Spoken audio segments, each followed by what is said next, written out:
Arora classes. तो कैसे हो आप सब लोग? आई होप आप सब लोग अच्छे होंगे और अच्छे से अपनी स्टडी कंप्लीट कर रहे होंगे।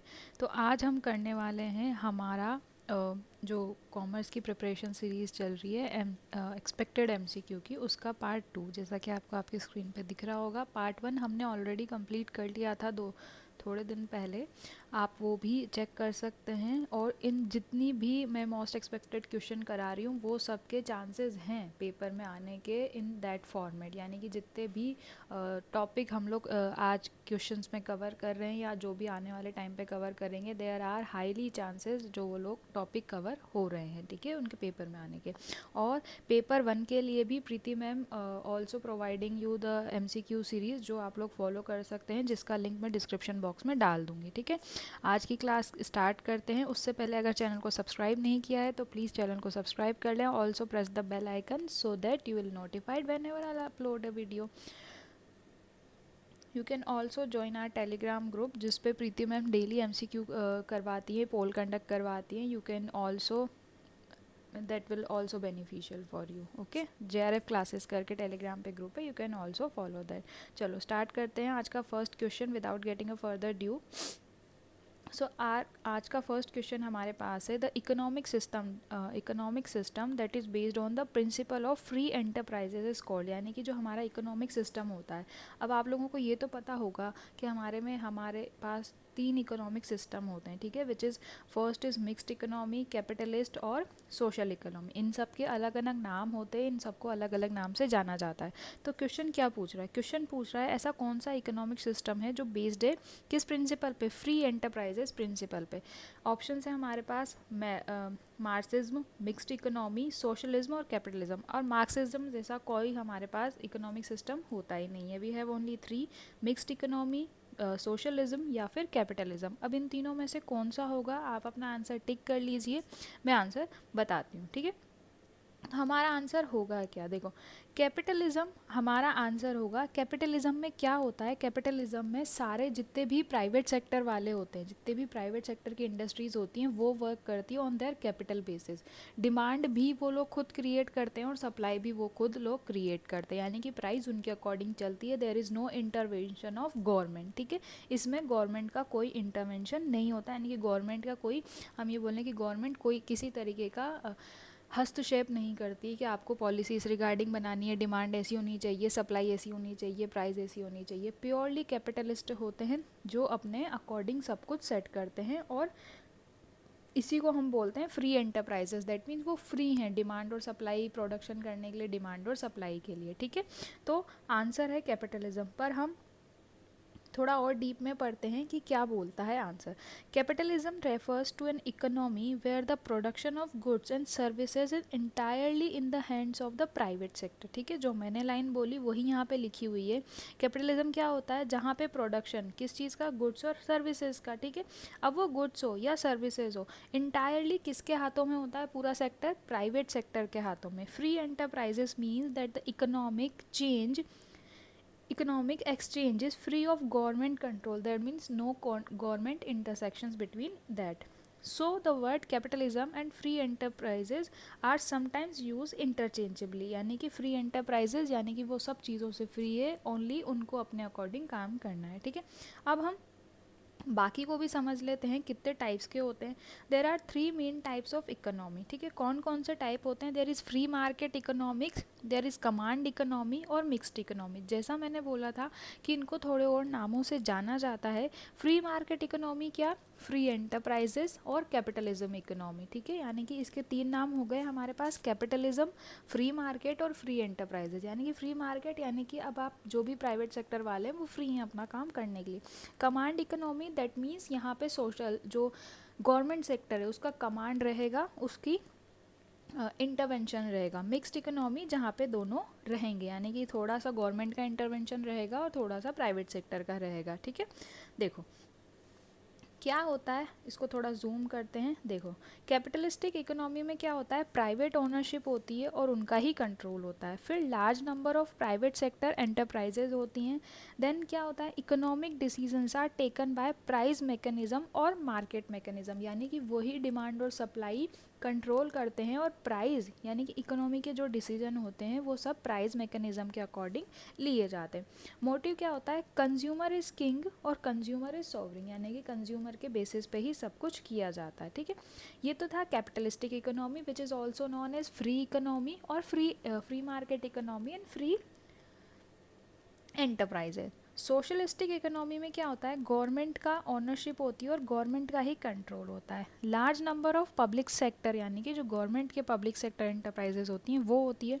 Economic decisions are taken by planning commission on behalf of the government, यानी कि जो प्लानिंग कमीशन होती है, जैसे हर स्कीम के पीछे एक प्लानिंग बैठती है ना, कोई कमीशन बैठता है, तो वैसे ही हर गवर्नमेंट एंटरप्राइज के पीछे जितने भी डिसीजन लिए जाते हैं वो सब प्लानिंग कमीशन या बिहाफ ऑफ द गवर्नमेंट लिए जाते हैं।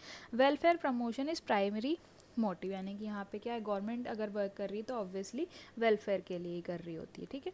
Now we are moving to the mixed economy, combination of capitalistic and socialistic economy. इसको आप ऐसे समझो जैसे एफडीआई डलती है, तो एफडीआई में कुछ लेवल पे, this is just example of mixed economy, ठीक है। जैसे एफडीआई में थोड़ा लोग बाहर से पैसा डालते हैं और थोड़ा गवर्नमेंट अपने कंट्रोल में भी रखती है, ठीक है। तो that we call the mix. जैसे इंडिया में मिक्स्ड इकोनॉमी होती है, कुछ प्राइवेट सेक्टर रन करते हैं, कुछ लोग कुछ पब्लिक सेक्टर का एंटरप्राइजेज है जो सिर्फ पब्लिक सेक्टर ही रन कर रही है। तो इंडिया में क्या है, इंडिया में मिक्स्ड इकोनॉमी है। Presence of large number of private sector, public sector और joint sector. There are some joint sectors जिसमें प्राइवेट भी है और गवर्नमेंट भी रन कर रही है। इकोनॉमिक डिसीजंस यानी कि price decisions is to be taken both by the government as well the market, यानी कि दोनों को प्रॉफिट होना चाहिए, वेलफेयर भी होना चाहिए और प्रॉफिट भी होना चाहिए। दैट मीन्स गवर्नमेंट, जो सोशलिस्टिक इकोनॉमी वो कैसे वर्क करती है, उसका मोटिव क्या है, वेलफेयर का, और जो कैपिटलिस्टिक वाले उनका मोटिव क्या है, प्रॉफिट कमाना। दैट मीन्स जो दोनों का मिक्स्ड प्रॉफिट हो, यानी कि कंज्यूमर का वेलफेयर भी हो और कंपनी भी प्रॉफिट ले ले, that is called the mixed economy. I hope आपको समझ में आया होगा। नेक्स्ट क्वेश्चन पे चलते हैं। दिस इज़ ऑल्सो, ये एक बहुत अच्छा चार्ट है, आप इसे भी रेफर कर सकते हो, ठीक है। नेक्स्ट क्वेश्चन हमारे पास है, if the fixed cost is ₹20,000। ये हमारे पास फाइनेंशियल जो अकाउंटिंग की हमारी स्टैंडर्ड कोस्टिंग है वहाँ से क्वेश्चन आया है, जो हर बार क्वेश्चन बनता ही है प्रैक्टिकल में। आप लोगों को वही क्वेश्चन करवाती हूँ जो क्वेश्चन बनते हैं, जहाँ से फॉर्मेट उठता है, ठीक है। तो मैं फॉर्मेट वही लेके आती हूँ यहाँ पे जितने क्वेश्चन बन सकते हैं, जिनके एक्सपेक्टेड चांसेस बहुत ज़्यादा होते हैं, ठीक है। PV ratio, margin of safety, these are some most frequently asked format और फ्रिक्वेंटली आस्क्ड क्वेश्चन जो पूछे ही जाते हैं। चलो देखते हैं। If the fixed cost is ₹20,000, actual sales amount of ₹40,000 and the margin of safety is 10,000। क्या है, फिक्स्ड कॉस्ट हमारे पास है 20,000 की, एक्चुअल सेल्स जो हमारे पास है वो है 40,000 रुपये की, दैट इज़ 40,000, और जो मार्जिन ऑफ सेफ्टी है वो हमारे पास है 10,000 रुपीज़ का, विच इज़ 10,000 रुपये, ठीक है। हमें निकालना क्या है, we have to find out the profit value ratio, that means the PV ratio. अब इसके लिए क्या करना पड़ेगा, what I am suggesting you, पहले जिन्होंने नहीं बनाया है, आई एम श्योर सब लोगों ने बना रखा होगा, जिन लोगों ने नहीं बनाया, जो लोग पहली बार देख रहे हैं, जो लोग अभी स्टार्ट ही किए हैं, वो पहले चार्ट बनाओ, ठीक है। अगर आपको नहीं पता है कि चार्ट कैसे बनता है या क्या बनता है, तो just join the Telegram group of JRF classes. वहाँ पे यू कैन पिंग मी, ठीक है, वहाँ पे मुझे टैग करके मैसेज डाल दो, आई ऑल्सो रिप्लाई, और मैं चार्ट भी प्रोवाइड करवा दूंगी जितना मेरे पास है, ठीक है। और बेटर है आप खुद से बनाओ, फॉर्मूलाज ढूंढो, खुद से बनाओ तो वो ज़्यादा अच्छा, otherwise I will provide you, ठीक है। तो मुझे वहाँ पे ज्वाइन करके मैसेज कर देना, ठीक है। चलो क्वेश्चन देखते हैं क्या है, what is the profit volume ratio, ठीक है। अब पहले तो ये देखो कि प्रॉफिट वॉल्यूम जो रेशो होता है उसके फॉर्मूले हमारे पास होते क्या हैं, ठीक है। Profit volume ratio which is also called the contribution ratio और marginal ratio express the relation of contribution to sales, ठीक है। किसका रिलेशन, कॉन्ट्रीब्यूशन टू सेल्स का। तो एक फॉर्मूला तो उसकी डेफिनेशन में से खुद बन गया, contribution to sale, that means contribution divide by sales, ठीक है। देखो आपको आपकी स्क्रीन पे दिख ही रहा होगा, कंट्रीब्यूशन बाय सेल्स। उसके बाद नेक्स्ट फॉर्मूला क्या बनता है, sales minus variable cost. Sales minus variable cost is also equal to the contribution, तो फॉर्मूला घूम के वहीं आ गया, divide by sales. PV ratio का एक फॉर्मूला और बनता है which is fixed cost plus profit divide by sales, यानी कि F plus P by S, this is the shortcut. F यानी कि fixed cost, profit that means P divide by sales which is means to S, ठीक है। Now we have, जब एक बार ऐसे questions भी बनते हैं, चेंज इन प्रॉफिट और contribution divide by change in sales, तो these are the basic formula of PV ratio. अब वापस चलते हैं क्वेश्चन पे। देखो क्वेश्चन में हमें दिया हुआ क्या है, कई बार हमें फार्मूलाज को एडजस्ट भी करना पड़ता है, यानी कि एक फार्मूला से दूसरे फार्मूला को निकालना भी पड़ता है, और इस क्वेश्चन में भी हम वही करेंगे। देखो इसमें हमें निकालना है प्रॉफिट वॉल्यूम रेशो, हमें दिया हुआ है फिक्स्ड कॉस्ट और एक्चुअल सेल्स और मार्जिन ऑफ सेफ्टी। तो हमें सबसे पहले इसमें से निकालना क्या है, देखो बीईपी हमें दे रखा है, अगर हमें बीईपी नहीं दे रखा है तो हमें बीईपी निकालना है। देखो बीईपी क्या, ब्रेक इवन सेल्स, क्योंकि ब्रेक इवन सेल्स से ही आप लोग पीवी रेशो निकाल पाओगे। देखो ब्रेक इवन सेल्स का फॉर्मूला क्या है, fixed cost divide bye PV ratio, ठीक है। आई एम श्योर आप लोगों को समझ में आ रहा होगा। Fixed cost divide bye PV ratio, अब हमें निकालना ही पीवी रेशो है, तो बीईपी यानी कि जो ब्रेक इवन सेल्स है उसको हम डिनोमिनेटर में रख देंगे और पीवी रेशो को इक्वल में रख देंगे, यानी कि फॉर्मूला एक्सचेंज कर लेंगे, क्योंकि बीईपी का फॉर्मूला क्या है हमारे पास, fixed cost by PV ratio. अब हमें पीवी रेशो ही फाइंड आउट करना है, तो हम पीवी रेशो को इक्वल में रख के और बीईपी को नीचे ले आएंगे। उसके लिए हमें क्या करना पड़ेगा, उसके लिए हमें ब्रेक इवन सेल्स को फाइंड आउट करना पड़ेगा। ब्रेक इवन सेल्स का फॉर्मूला क्या होता है, ब्रेक इवन सेल्स का फॉर्मूला होता है margin of safety minus actual sales, ठीक है। Margin of margin of safety हमारे पास है 10,000 की और एक्चुअल सेल्स है हमारे पास 40,000 की, ठीक है। तो 40,000 माइनस 10,000 इज इक्वल कितना हो गया हमारे पास, 30,000 का हमारे पास ब्रेक इवन सेल्स आ गया है, ठीक है। फिक्स्ड कॉस्ट हमारे पास 20,000 है। अब हम देखते हैं कि आंसर कैसे निकालेंगे, ठीक है। चलो ब्रेक इवन सेल्स देख ली हमने, मार्जिन ऑफ सेफ्टी और एक्चुअल सेल्स, यहाँ पे थोड़ी मिस्टेक हुई है, एक्चुअल सेल्स 40,000 की है, 40,000 की, और margin of safety 10,000। Break even sales आपके पास आ जाएगी 30,000 की। फिक्स्ड कॉस्ट है हमारे पास 20,000 की। तो अब पीवी रेशो कैसे निकालेंगे, पीवी रेशो निकालेंगे fixed cost divide by break even sales. तो फिक्स्ड कॉस्ट हमारे पास थी 20,000 की और ब्रेक इवन सेल्स आई हमारे पास 30,000 रुपीज़ की, विच मीन्स अगर डिवाइड करेंगे तो हमारा रेशो कितना आएगा, 0.67%। आई होप समझ में आया होगा, अगर नहीं समझ में आया है तो मुझे कमेंट सेक्शन में बता देना, I will also repeat it, ठीक है। चलो नेक्स्ट देखते हैं। नेक्स्ट क्वेश्चन हमारे पास है, is use to ensure the company produces a product of desired quality, provide consumer satisfaction and a reasonable cost in order to maintain competitiveness। अब कौन सी टाइप की कॉस्टिंग है जो ये कैरेक्टरिस्टिक्स को फॉलो करती है, या उस कॉस्टिंग में ये वाली कैरेक्टरिस्टिक्स होती हैं, कौन सी कैरेक्टरिस्टिक्स, देखो company produces a product of desired quality, यानी कि वो क्वालिटी भी मेंटेन कर रही है जो क्वालिटी उसको चाहिए। प्रोवाइड कस्टमर सेटिस्फेक्शन, कस्टमर को भी सेटिस्फेक्शन दे रही है with at a regional cost, that means वो अपनी कॉस्ट भी मेंटेन कर रही है। तो क्वेश्चन क्या पूछ रहा है, ऐसी कौन सी टाइप की कॉस्टिंग है जो ये सब क्वालिटी, रेट और competitiveness plus customer satisfaction maintain कर रही है। तो आपका आंसर क्या होगा मुझे बताना कमेंट सेक्शन में कि आपको कैसे लगा कि इसका आंसर क्या होगा, ठीक है। चलो आंसर देख लेते हैं। तो इसका आंसर है काइजन कोस्टिंग, ठीक है। काइजन कोस्टिंग, अब आप लोगों को बेसिक ये पता होता है काइजन कोस्टिंग का, कि काइजन कोस्टिंग क्या होती है, इम्प्रूवमेंट से रिलेटेड होती है। दैट मीन्स दो वर्ड्स होते हैं, काई और जेन, दैट मीन्स कंटिन्यूस इम्प्रूवमेंट। तो काइजेन का मतलब क्या होता है, कंटिन्यूस इम्प्रूवमेंट।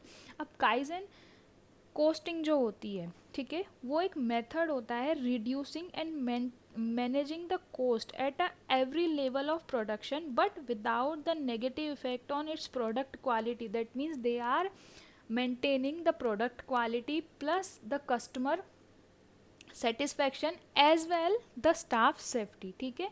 कॉम्पिटिटिवनेस भी रखेंगे, क्वालिटी ऑफ प्रोडक्ट भी रखेंगे, और क्या करेंगे, प्राइस भी मेंटेनेबल रखेंगे। दैट मीन्स जितनी कस्टमर बियर कर सकता है उतनी प्राइस भी ये लोग रखेंगे, ठीक है। तो काइजन कोस्टिंग समझ लेते हैं। काइजन कोस्टिंग का प्रोसेस क्या होता है, मैं स्क्रीन को जूम कर देती हूँ जिससे आपको प्रॉपर दिख जाएगा, ठीक है।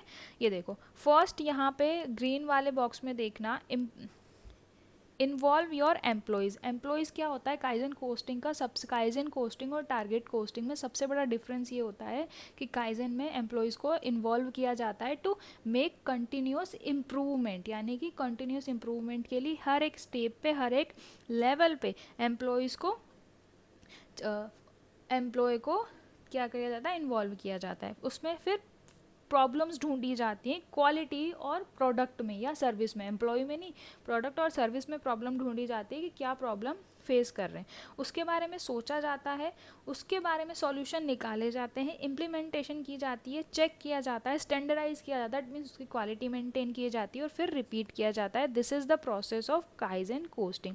एडवांटेज क्या है काइजन कोस्टिंग के, this is the blue one.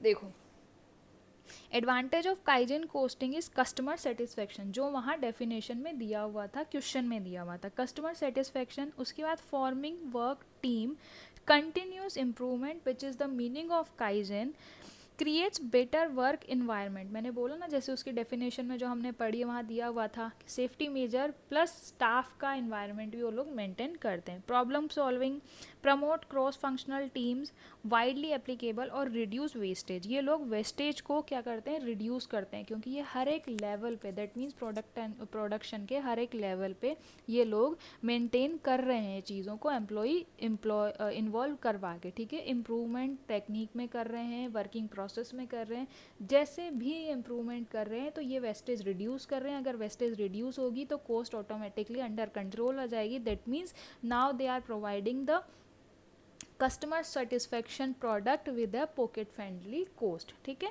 I hope समझ में आया होगा। This is why, that is why the answer is kaizen costing, क्योंकि काइजन कोस्टिंग क्या होती है, डिज़ायर्ड क्वालिटी देती है, कस्टमर सेटिस्फेक्शन प्रोवाइड करती है at the reasonable cost in order to maintain competitiveness, ठीक है।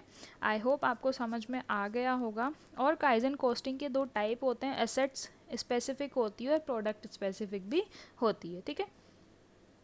दिस इज़ द डिफरेंस जो मैंने आप लोगों को ऑलरेडी समझा दिया है काइजन कोस्टिंग में और टारगेट कोस्टिंग में। टारगेट कोस्टिंग में सिर्फ टारगेट किया जाता है डिज़ायर्ड लेवल ऑफ प्रॉफिट पे कि कितना आ रहा है हमारे पास, और काइजन कोस्टिंग में continuous improvement with quality maintenance and क्या कॉस्ट को भी ध्यान में रखा जाता है और एम्प्लॉय को इन्वॉल्व किया जाता है to source of the solution, as the source of the solution, ठीक है।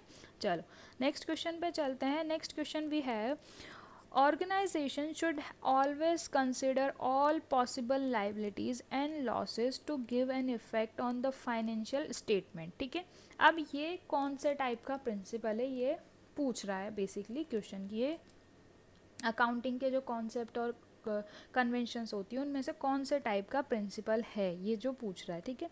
अब पहले हम देख लेते हैं कि अकाउंटिंग के कॉन्सेप्ट्स कितने टाइप के होते हैं, ठीक है। देखो, first we have the business entity concept, that means business अलग से एक एंटिटी है, आप उसको उसके ऑनर के साथ मिक्स नहीं कर सकते, उसका ऑनर और बिजनेस दोनों अलग अलग एंटिटी माना जाता है। This is the very basic concept. Going concern concept, that is company या फिर जो भी आपकी फर्म है that is going to an indefinite period, ठीक है, यानी कि गोइंग चलती ही जाएगी, वो कभी मरती नहीं है। उसके पार्टनर्स मरते हैं, आते हैं, जाते हैं, पर कंपनी कभी नहीं मरती है। उसके बाद we have the conservatism concept. Conservatism में क्या होता है, हम सब कंजर्व करके चलते हैं, that means we are only showing हमारे जो लॉसेस और जो लाइबिलिटीज़ होती हैं, प्रॉफिट को we are not showing at the financial statements, ठीक है।